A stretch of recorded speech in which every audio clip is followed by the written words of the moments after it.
Welcome to Clear the Clutter. My name is Margaret, and this podcast is where I give you practical and spiritual advice to get your time back so you can finally spend it how you really want.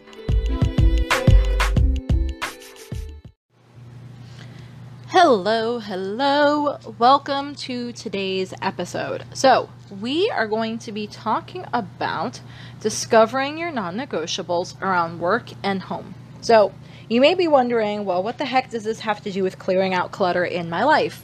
Well, as you start to clear out the clutter in your life, as you learn to sit still, you're going to, because it is just human nature, have people challenge you.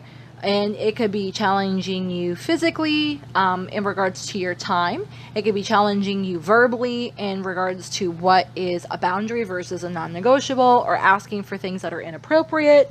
So this is one of those master level class ideas that if you don't get it the first time around when you're listening to the episode, or it really doesn't click, don't worry about it. Listen to a couple of the other episodes in the archives and come back to this one.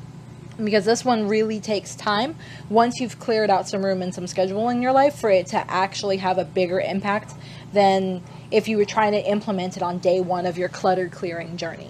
So, as always, I'll give you tons of examples. I'm going to have the journal prompts at the end. They'll all be at the blog, margaretstevens.co, and I will actually give you what I feel is my definition of the difference between a boundary and having a non-negotiable. And I'll give you tons of examples of how this can apply to your life at home and at work. So, with that being said, let's get started. I want to start off with a story, like I most of the time always do, just because I believe, again, stories are the easiest way for us to learn. And if you can relate to something that I'm talking about, even if you haven't gone through this personally, it may jar something in you that you could be like, oh, well, this is my version of her story. So the first story I want to tell you is a work-related story. For a couple years, my husband and I owned a brick and mortar business. I've told you about that in past episodes. Well, in regard to that brick and mortar business, because it was a very client-facing retail type of business, we were a motorcycle repair shop. So it wasn't something that was kind of customer-facing, where maybe we dealt with business to business and the consumer. We were strictly business to consumer. We had to have people dropping off their units or coming in and buying things from us to make the business profitable.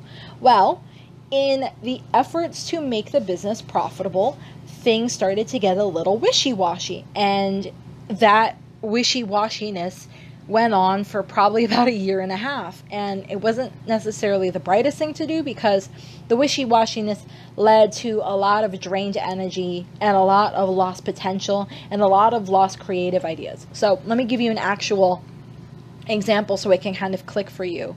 In regards to work, because we owned the business, we physically could set the times that we opened and the times that we closed. Outside of what would be best for the consumer, we were ultimately in control of everything. So I use the running joke, it took me until the end of the business, when we decided to close it, to realize that if I wanted to have noon off every single day of the work week, I could have made that crazy rule and the customer base would have had to comply with it. So the amount of power I had when we owned our own business really didn't click in until we left it. But those skills that I learned have transitioned into my next ventures. So one thing that we used to have issues with, and it was more of understanding what the difference of a boundary versus a non-negotiable was. And I'll get to the definitions of that in a second, but just bear with me. One of the issues we had was having people reach out, having our customers, because we were very accessible through Facebook, having our customers reach out to us either through Facebook or through, phone calls well after we had closed. I'm not talking like 5 or 10 minutes. I'm talking an hour or 2 hours after we had closed. And from there, wanting us to do things for them that should have been done during business hours. So one thing we could have done is we could have taken our Facebook, like when we started doing this, Facebook really didn't have the option until near the end, but we could have had an autoresponder on Facebook and said, hey, we're closed. If it's an emergency, here's the number of a tow company. They know the code to our gate. Just let us know, yada, yada, yada. If not, we'll talk to you in the morning. We could have had an autoresponder. And then near the end, we did. But we also gave license to drastically too many people in regards to being able to reach us late. So they knew that if they saw our cars outside, that it was like this unspoken rule about, I don't know, maybe 40 different customers knew that if they saw our cars outside but the front door was locked, that they could walk around the back to the back of the shop, because again, it was a shop, so you had the front facing doors, and then you had a gate on the side, and then you had the back entrance where all the mechanical work was done. They could walk around the side and they could drop off their bike, or they could interrupt us, or they could this sounds bad, but I'm not trying to make it sound bad, but they knew that they could basically come at any given time as long as our cars were there, and they could interrupt us. And where in the beginning it used to be okay because we only had a handful of clients that did that, it started to get to the point where it was overwhelming. It started to get to the point where they knew what our vehicles looked like, of course, over time. So if they ran into us at a restaurant, or if they ran into us at the grocery store, there was never any boundaries. There was never any like, hey, how are you doing? It was, oh, what's going on with my bike? And obviously in the middle of a grocery store is not necessarily the time and the place. So having that scenario of having our boundaries constantly encroached on because we didn't even know how to set proper boundaries, because we assumed that if we had boundaries, we wouldn't have clientele, which in reality was kind of the dumbest thing. And we needed to learn the hard way because we've never done it like that since. But since we didn't understand what a boundary was, there was no way in God's creation we were ever going to be able to understand what a non-negotiable was, because, again, those are two drastically different things. So let me give you an example. What are my definitions of a boundary versus a non-negotiable, so this story can make a little more sense? A boundary is something that you're flexible on, but it's pretty firm. So let me give you a very good example. A boundary is a boundary is not responding to clientele Facebook messages after the doors have closed. So, and it doesn't matter whether, and it can be, maybe it's for you, it's email, because I'm trying to think of a work-related example. So maybe for you, it's email. So you have a boss, and your boss decides to email you a bunch of crap at 7 o'clock at night, but mind you, you left work at 5:30. So short of, literally being at a higher level management or a CEO style where you have a crisis, shit's going to hit the fan, you're going to lose $1 bajillion, or your clients, whatever is going to implode. Like I used to have those days in IT. If I got, 10, 11, 12 emails at 9 o'clock at night, I would have to look to see, is it just a client making a complaint about something that can get fixed in the morning, or is it like shit's on fire? So with that type of a scenario, for you, it could be emails, it could be text messages, it could be phone calls. For me, in this work example, it was having people reach out to us through Facebook in particular, because I knew we would respond, having them reach out to us on Facebook and us responding to it well after hours. And I'm not talking, again, like 5 or 10 minutes after hours. I'm talking hours after hours. So that is a boundary. It's something that it is flexible because, again, if it is a true emergency, I will bend on it. But for the most part, I'm pretty firm. When I leave work, I do not respond to work-related things unless it is literally critical and I'm either going to lose my job or the client's whatever is in jeopardy. That's a boundary. A non-negotiable, let me give you a work-related one.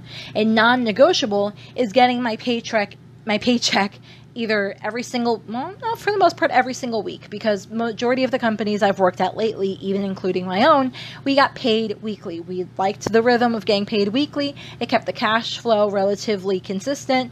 So again, for the past, maybe 6 years, I've been getting paid weekly.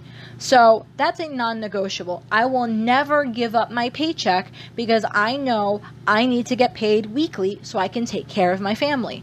I will literally move heaven and earth to make sure that that does not change.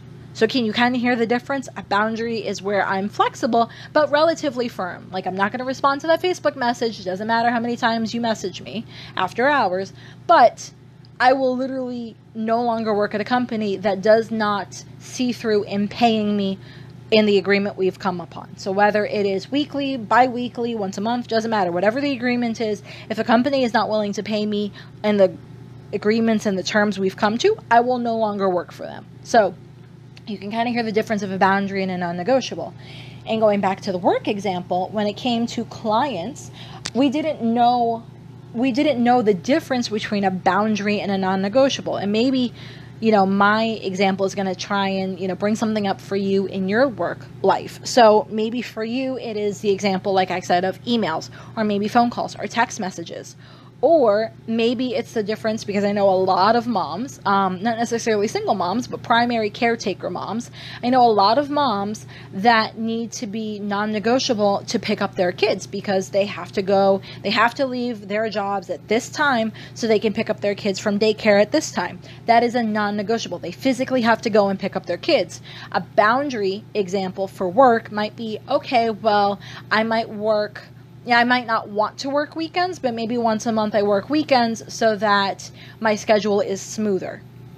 You see what I mean? It's a little bit flexible, but it's still relatively firm. You don't really want to work weekends, but you know that to make your schedule work, you may have to work a weekend once a month or something like that, so that your non-negotiable is not affected. Your boundary is kind of like the first line of defense in regards to your non-negotiable. So your boundary is going to be the first thing that goes, technically, if you have to give something up.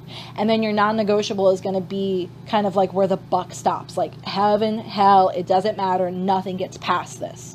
So that is a work example. And kind of to wrap up the story I gave you in regards to work, where we started to learn the difference of a boundary and non-negotiables is when we have been working this neck-breaking pace for 2, almost 3 years. So almost the entire length of the business. We're working. And near the end, it felt like we had nothing left to give.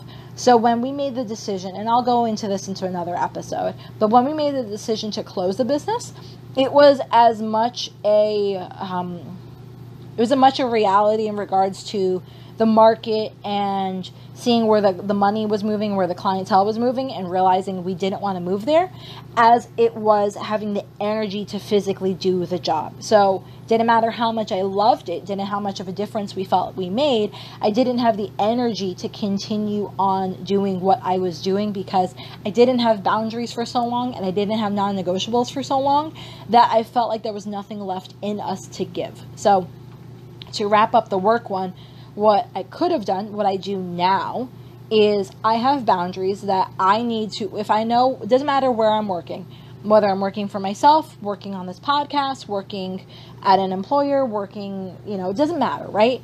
I know my boundary is when it is quitting time, I stop working and I leave and I go home.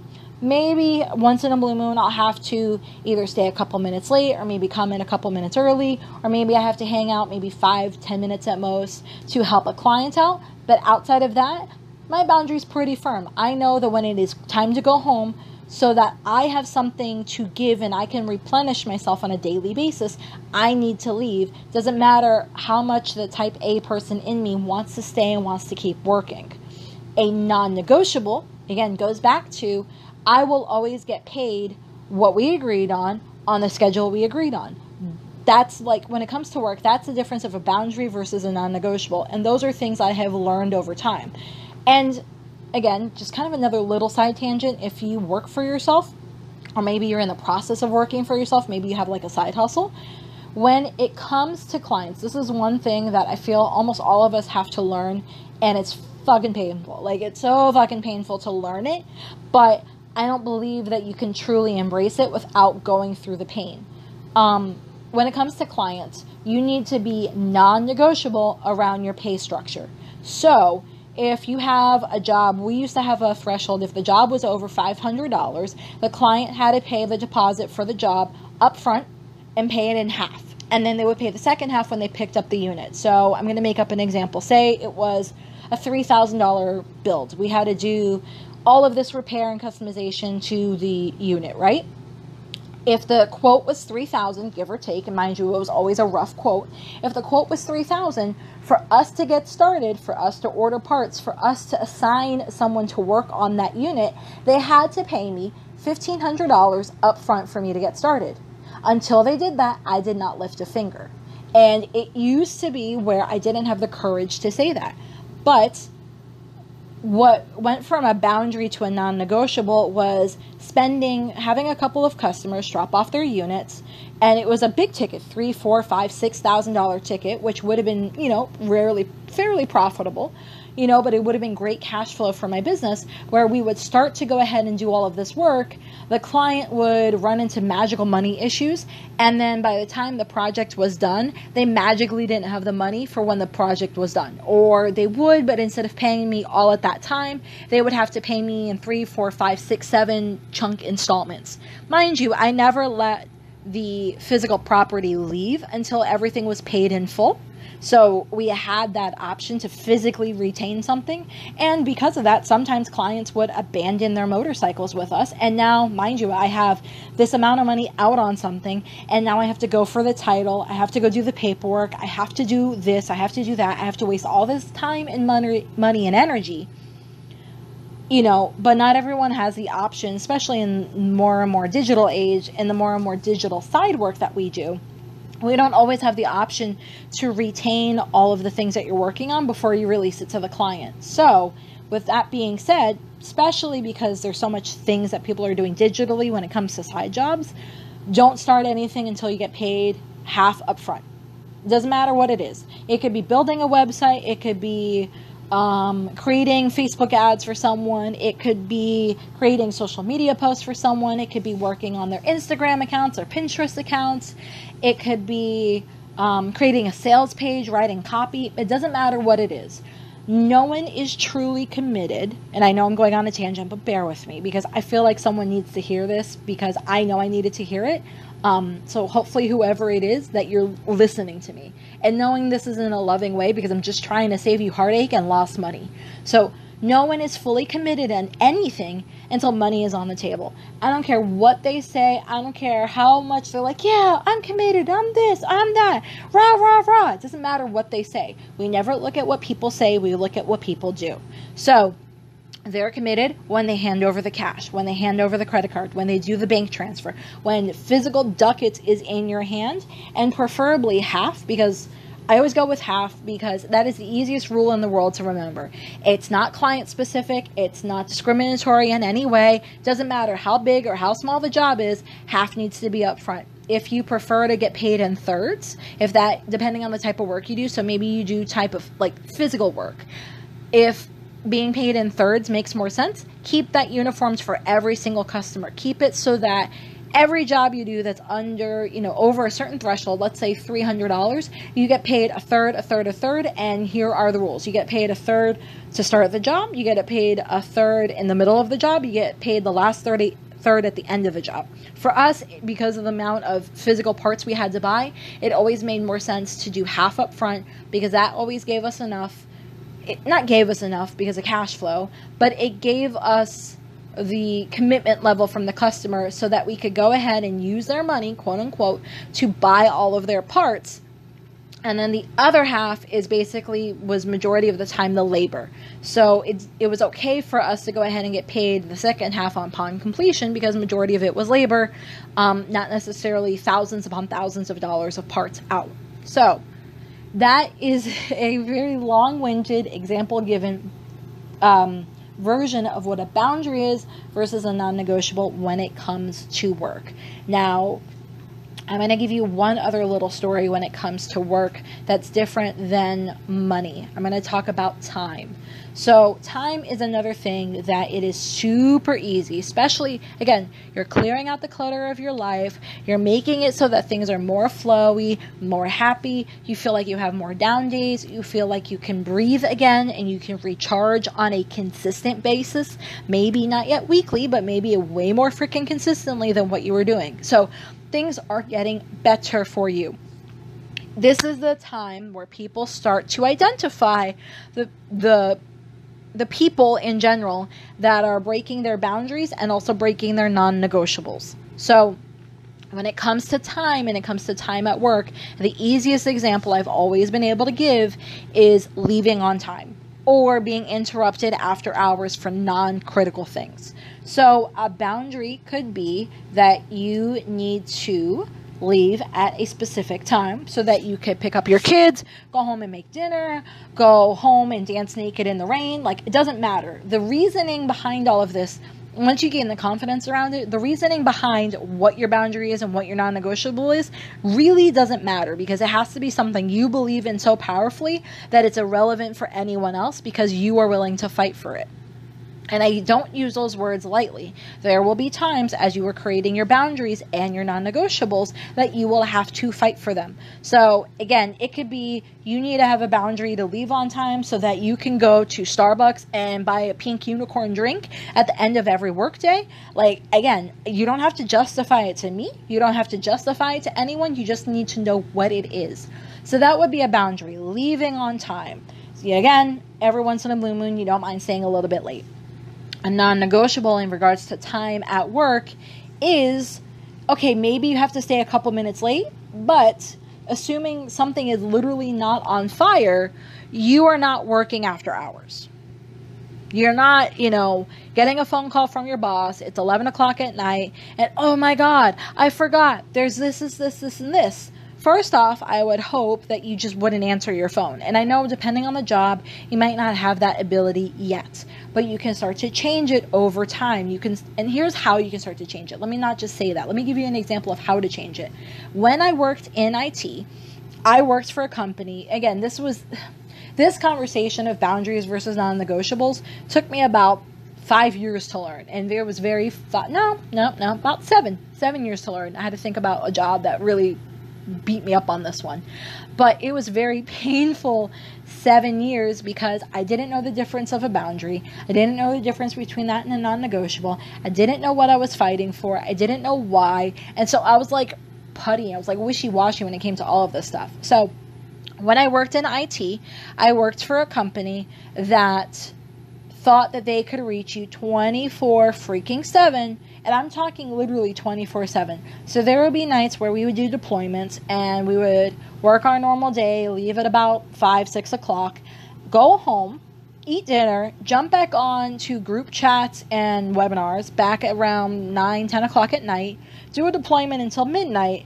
And then if the deployment failed, we'd have to stay up till 2-3-4 o'clock in the morning fixing things, doing a rollback, and then so that the client could be stable for the next working day, because we worked in healthcare software, and then go into work at 9 o'clock the next day. Now, I hope you can listen to that, like press the pause button, rewind for 15 seconds and listen to that schedule. That schedule was fucking crazy. Like, it was brutal. Mind you, I loved what I did because I felt like we were making a difference, and we really did. But the schedule was fucking brutal. Now, mind you, we were doing that schedule 3 and 4 nights a week for at least a year. That shit was fucking brutal. So, where I had a say in certain things, I never took it. So I never took the boundaries of, well, I know I'm going to have to be on a deployment anyway at 9 o'clock at night on Monday, Wednesdays, and Fridays, or Monday, Tuesdays, and Thursdays. Let me leave at 5 o'clock because I know I'm going to be online anyway. Instead of spending my lunchtime completely, not just gabbing, because I believe we all need to take a lunch to kind of recoup, but I would spend my lunchtime half-ass working, half-ass gabbing, instead of taking an hour-long lunch. If it was really that important to me, I should have had the time boundary to be like, you know what, I'm going to take my 30 minutes, I'm going to go outside, we had this really pretty grassy knoll-ish area where there was these gorgeous trees and a little creek, and it was extremely quiet, and being the major introvert I am, I need to be able to recharge, and being in nature recharges me way faster than being outside of nature. So I would go in there and I would recharge. Instead of saying, okay, I'm going to take 30 minutes, the world's not going to implode, 30 minutes, go eat lunch, go recharge, come back refreshed, I would work half-assedly. And so I would have, by the end of the day, damn near no energy. I wouldn't leave on time. And then this resentment built over time because I didn't have a clear boundary. Versus a non-negotiable, when it came to my time at work, was taking my PTO.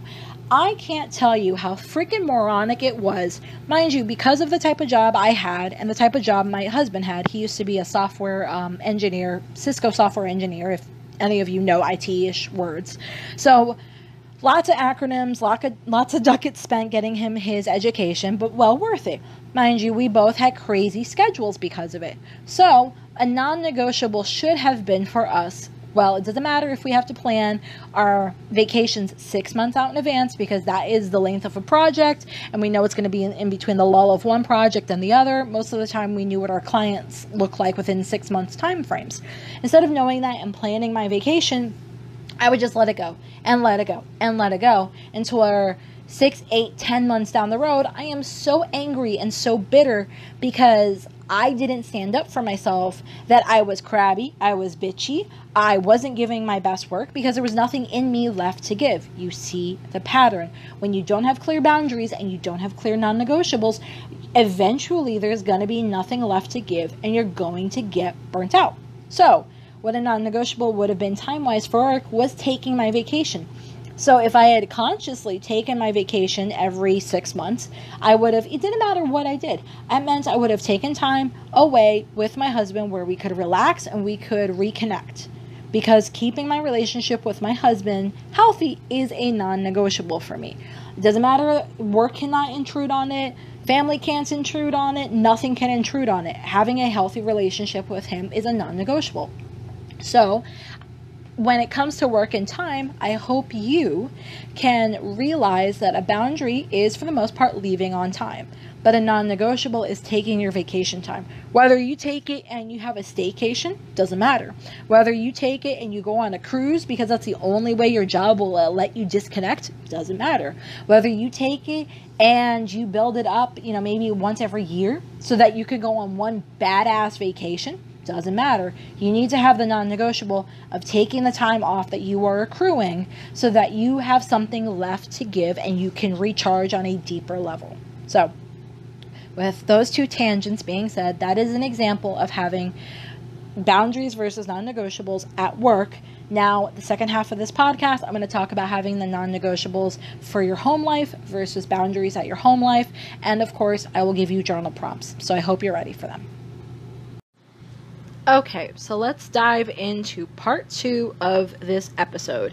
So we are going to go over discovering the non-negotiables versus boundaries at home, because the first half of this episode was all dedicated to work. Let's talk about the other half of your life, your home life.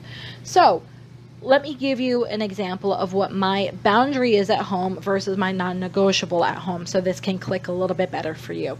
My boundary at home is having a clean home. Again, my boundary is something that I am flexible on, but relatively firm. Mind you, I am not at the proportions of OCD-ness that my mother-in-law is. My home is always relatively clean because, again, I have 6 animals. I have 3 cats, I have 3 dogs. So a boundary to me is having a clean home. Do I make sure I deep clean my home at least every week? Yes, because I like to have a clean home, and I know that having that many animals means I have to put a little extra work into it. Does that mean that I am mopping my floors every single night just because? No. But that does mean I may be vacuuming every other day. I'm dusting once a week. I do a good deep clean once a week because I want my home to be a certain level of cleanliness. We also have this policy at home, and we call it the clear surface policies. So for the most part, we make sure that either at the end of every night or every other night at minimum, we put all of the stuff away that's on counters. We put our laptops away. We put notebooks away. I put my purse away. The book I'm reading goes into the specific spot it's supposed to be in. Clothing gets put away. There's not a bunch of dishes left out. Like, we like to make sure that our home, again, it's a boundary, has very clean surfaces on it with nothing on it except the appropriate things. So in the kitchen, the only thing that's left out outside of the salt and pepper shaker is the Keurig. Everything else gets put away. Everything else gets put away from the dining room table. Everything has a home in our life. A home. Everything in our house has a home. So that is a boundary for us. We like to have a clean home, and we maintain that level of cleanliness in a home. A non-negotiable for our home life is having downtime / extra sleep. So for my husband, he needs a specific level of downtime. He has a higher threshold than I do, where I need to have downtime at least twice a week. He needs to have it maybe once every 2 weeks. So it just took time to learn those things between the two of us. But we know that when we don't have that, we're crabby, we're grouchy, we're biting each other's heads off for literally the dumbest things, having arguments over literally nothing. So for us, a non-negotiable is having downtime. Mind you, we have different versions of that, but still is having downtime nonetheless. For me, another one, well, actually for both of us, another one is extra sleep. So I require what I feel like is an obscene amount of sleep. And pretty much every weekend, part of my downtime is sleeping. So almost every single weekend, just because this is how my body is wired, it has nothing to do with bragging or pride or any of that crap. And it took a long time to come to this acceptance. At least once a week, I need to sleep until noon. It doesn't matter that I'm going to have to get up at 6:50 in the morning, take the babies, put them outside, clean up after them, feed the cats, feed the dogs, give everyone their snackums. Doesn't matter. I will wake up, do my job as a mommy, and then once everyone's inside and everyone's good, go right back to bed and sleep until noon. Because it is a non-negotiable for me. I do not function without having one day of really good, deep, extended sleep. Now, during the week, when it's a work week or a work day, I don't need to sleep until noon. I don't feel the urge. I don't feel the desire. I naturally wake up right around the time my alarm's about to go off. Or if not, one of the dogs will gently poke or prod me, or a cat will literally sit on me and meow so that I wake up when my alarms go off. Not a problem, not that big of a deal.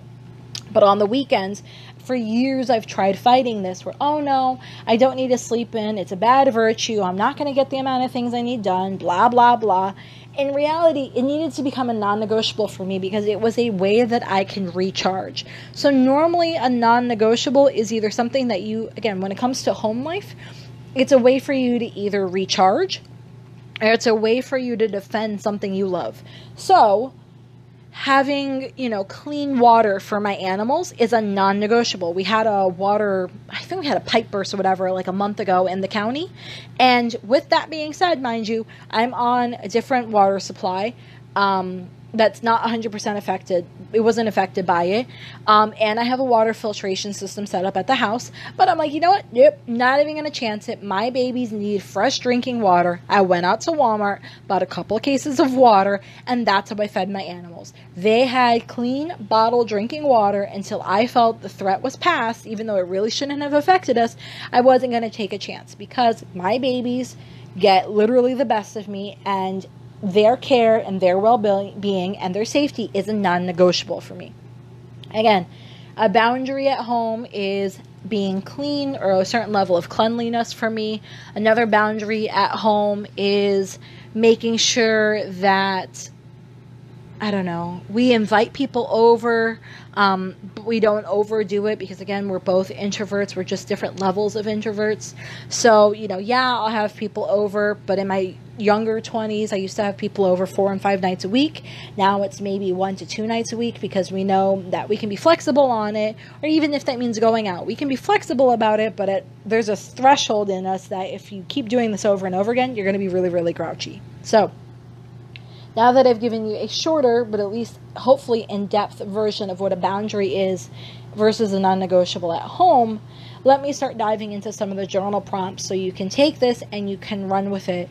And I'll probably have another example related to home for you after we've gone over the journal prompts. So let's dive into the prompts. Prompt number 1. What is something, and mind you, this is if you do not know what a boundary or non-negotiable is for you. What is something you feel strongly about? You heard me. I gave you examples of time, vacation, pay, taking care of my animals, taking care of myself and my sleep. What is something that you feel strongly about, but you're not implementing right now?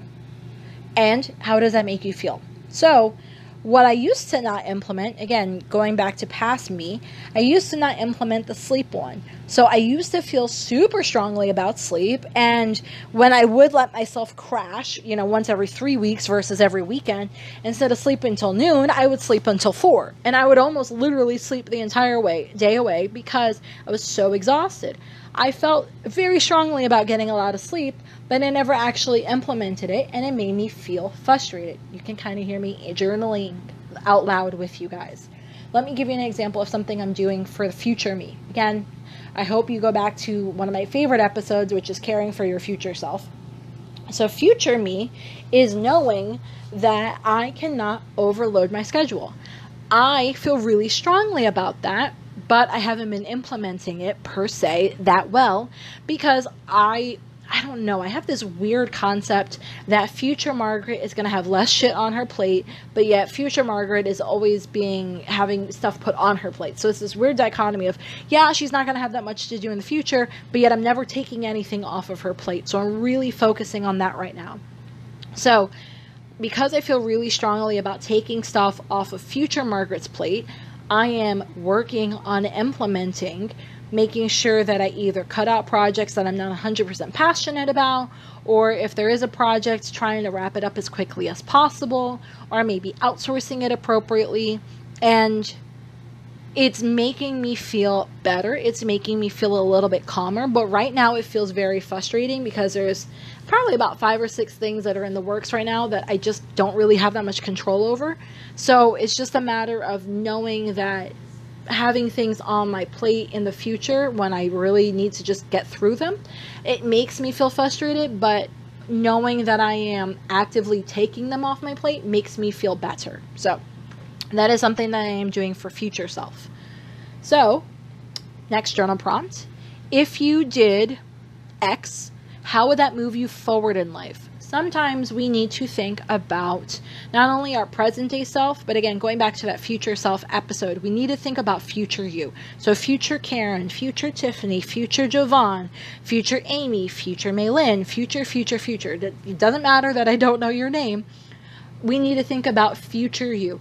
Most people are never going to care about future you like I do, because most people don't give a shit that you move forward in life. They want you to be taking care of them in the present so that it takes something off of their plate, because they either don't know how to or they don't know how to say no. So in reality, what you're doing, what you're feeling strongly about, how does that move you forward in life? I've given you the example for the first journal prompt of taking things off of future Margaret's plate. If I do that, to answer the second journal prompt, if I do that, how does that move me forward in life? Well, it makes it a lot easier when we bring a baby, a physical human child, into this household. I don't know when that's going to happen. I can't tell you in 6 weeks, 2 days, and 9 hours we're going to magically conceive a child, and then 9 months later the baby will magically be here and life will be perfect. I have no clue what that's going to look like. But I do know so that future Margaret, who is a parent to not only 6 fur babies, but also a human child, that taking things off of my plate will make it so that I'm moving forward in life, because one of my biggest desires has always been to spend as much time as possible with my child uninterrupted before the age of 5. Now, I'm not, that's excluding work and excluding time with the grandparents and excluding time with the hubby. Like, obviously I know I have to share the baby, but I don't want the time with my child to be lost because of dumb bullshit that I should have taken care of now, or things that I should have just straight up quit, or things I should have gotten off my plate, or worked a little more aggressively to get off my plate and clear up some boundaries, or created some non-negotiables. So I know that in the future, when we have that physical child here, I will make sure that 1 day a week is family day.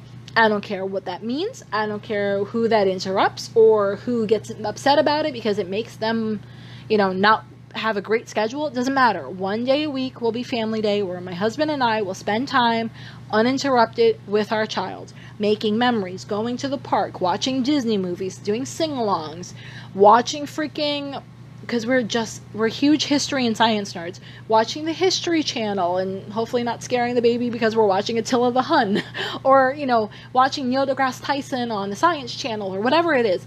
But 1 day fully dedicated to making memories with our child. So for that to happen, I have to start creating those boundaries and those non-negotiables now so that future Margaret can move forward in life. Future Margaret could have 5 years of single day uninterrupted family days.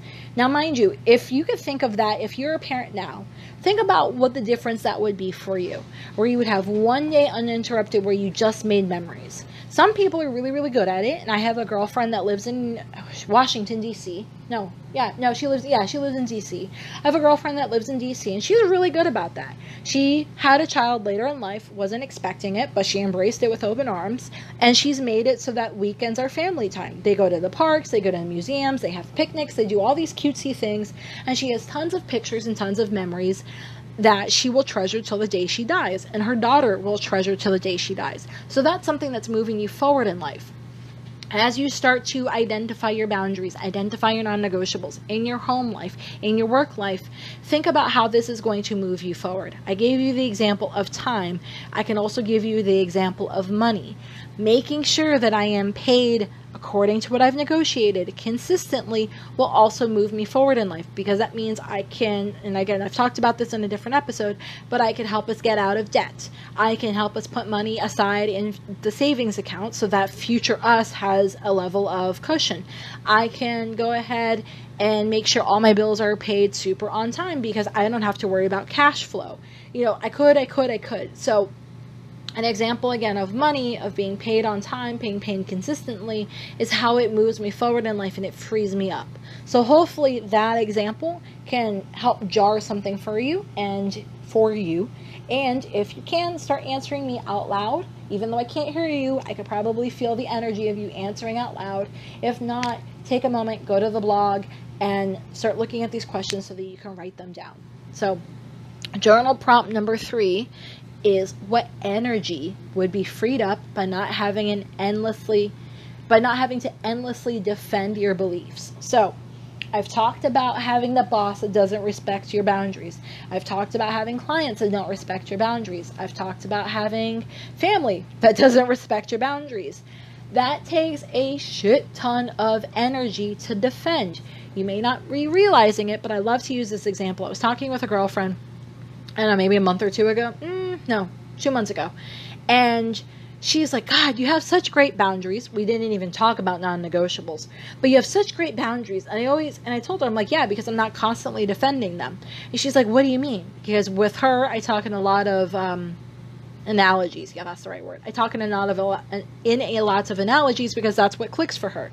So I was like, okay, here is the analogy of having energy that's freed up because you're not endlessly defending what you believe in. I believe I have this little energy barrier around me, kind of like a Jesus halo, for lack of a better word, but it literally goes around my entire body. It goes around my arms, my shoulders, my head, my legs, my feet, everywhere. I'm kind of like this little glowing sun. And when someone is trying to compromise my boundaries, compromise my non-negotiables, as they're doing that, I think, this is so cheesy, but I think of it, since I'm this little mini sun, I know the world doesn't revolve around me, but bear with me on this analogy. Since I'm this little mini sun, as this little torpedo, because in my head they're torpedoes, as this little torpedo of, oh, you need to do this, or oh, you need to spend time doing that, or oh, you need to compromise here, when in reality I don't. I think of that torpedo, when it hits my energy barrier, it just physically disintegrates. My belief is so strong that I don't even have to put out any energy for it to disintegrate, because it's just not an option. I don't give it an option. Where an example, and you can hear the southern twang coming out, which is kind of hilarious / embarrassing. Like alter ego Maggie comes out when it comes to like defending what she believes in. Versus other people, not good, not bad, they just don't know any better. Other people, when they are constantly defending their energy and their beliefs around, X, Y, and Z, spending time with their kids, having a clean home, getting paid consistently and on time. It doesn't matter what it is, right? When they're constantly defending that, you have to think of it as like a bug zapper. So you have this little energy vortex around you. You're your own little mini sun. But whereas it disintegrates when it hits me, if it's hitting you, it's like you're like, oh, and you have to take your energy and you have to go out and smack it. And you have to go out and zap it. So you're constantly like using your energy to swat flies, for lack of a better word. And because it is so exhausting, you're always swatting at the flies. You're never killing the flies. You're never spraying like bug repellent around you. So you're constantly going pop, pop, pop, pop, pop, pop, pop, pop, pop, hitting all of these things that are trying to take away your energy. Versus me, that's sitting next to you, is not getting affected by the flies at all, because every time they come within my little sun radius, zzz, zzz, zzz, zzz, zzz, they're constantly getting zapped, and I'm not expending any extra energy to do it. So I am maintaining whatever current energy level of units that I'm at. Again, that's another episode. If you haven't heard it, go back in the archives, look for my podcast in regards to energy. But I'm not expending any extra energy zapping all these things, zap, zap, zap, zap, zap, of what I believe in and my non-negotiables and my boundaries. Whereas you, quote unquote you, not physically you, quote unquote you, is constantly taking your energy. It's like an energy hand in my head. You're constantly taking that hand and going whack, whack, whack, whack, whack, whack. Your arm is gonna get tired, versus I get to sit here and chill and do nothing. And it's not because I'm lazy. It's not because I'm better than you. It is because I've worked through literally probably one of the longest podcasts I'm going to create, outside of probably future tripping. But I've worked through what are my boundaries versus my non-negotiables. I believe in them so fiercely that it doesn't matter. They will always be honored because I know where I stand. And if they are not honored, I will move to a place that they are honored. So if you can go back to the beginning of the journal prompt, what's something that you feel strongly about but you're not implementing? Well, let's take it deeper. Because again, I want you to actually have a shift, not just like a surface level, ooh, that was cool. So if you do start to implement that thing, whatever that thing is, how would it feel to have your energy freed up? What does that mean? Can you, it's a version of clearing up energetic clutter in your life. What does that look like? How does that feel? So the last journal prompt is, why is X important to you? So why is going on vacation important to you? Why is getting paid on time consistently to what you agreed upon important to you? Why is having down days important to you? Why is spending time with your children important to you? Why is spending time with your husbands or your wives important to you? Whatever the thing is that you've been thinking about while we've been going through this episode together, why is it important to you? Give me a really deep why. What emotion does it bring up in you? Does it bring up tears? Does it bring up joy? Does it bring up passion? Does it bring up fierceness? What does it bring up in you? Dramatic pause. I want you to dive deep into that, because you're going to need, that is the difference. Probably why it's so important to you is going to be the difference of starting to create that little energetic boundary that I was talking about, that I have, that little energetic sun that automatically zaps shit, versus having the energy of having a fly swatter that you're constantly having to hit. If it's really that important to you, you start to create and start to change your lives around that. It doesn't matter that it's a different day. It doesn't matter that it's not a Saturday. Like, I don't care that my down days are not Saturdays. Down days can be Sundays or Mondays. Down days can sometimes be a Wednesday. I can go ahead and sleep in maybe on a Monday versus a Sunday. Maybe I can sleep in on a Sunday. Maybe because sleeping in kind of might not be an option that week, maybe that means 2 nights a week I go to bed at like 8 o'clock at night so I can get my sleep in. You can hear the examples coming back up. You start to change your life around things that are important to you. But if you don't know what they are, it's really hard to change your life around it. So that's why I'd prefer, if you could, with this exercise in particular, go ahead and write this stuff down. Make a list. I've given you in the examples a list of pretty much the 4 things that are extremely important to me. Getting paid on time and consistently at work, leaving on time. That's a non-negotiable, and the second one was a boundary. And then at home, having a clean home, another boundary, and having down days to recharge is a non-negotiable. So you've heard 2 different non-negotiables, 2 different boundaries that I've implemented at home and at work, and you've also heard how they're moving me forward. They're moving me forward because I want to create this very open, expansive feeling when we have a child, so that I can soak up as many memories and be as present as possible versus kind of blinking and going, oh wow, the kid's too crap, where did the time go? If I say that, I've failed. Outside of like, yeah, of course time's going to fly by, but I want it to be filled with memories, not filled with a bunch of minutia and bullshit. So with that being said, I'm going to let you go. If you have any questions, you know the drill. Head over to the blog at margaretstevens.co, or if you've heard me talking about future tripping and taking care of your future self and energy units, but you don't really know what I'm talking about, go into the archives, whatever you're using, whether it's Apple Podcasts or if it's Stitcher or something else, go into the archives, listen to those episodes, or you can find them at margaretstevens.co/podcast. You can find all the archive episodes there. So with that being said, I will bid you a farewell, and I hope you have a great night. Bye, guys. Have a burning question for me? Want that link I was talking about? Get access to all the resources and links that were mentioned in this episode and others over at margaretstevens.co. And if you haven't, don't forget to sign up for my VIP list where I share special bonuses, pre-launch coupon codes, and advice I don't share anywhere else. Thanks for listening.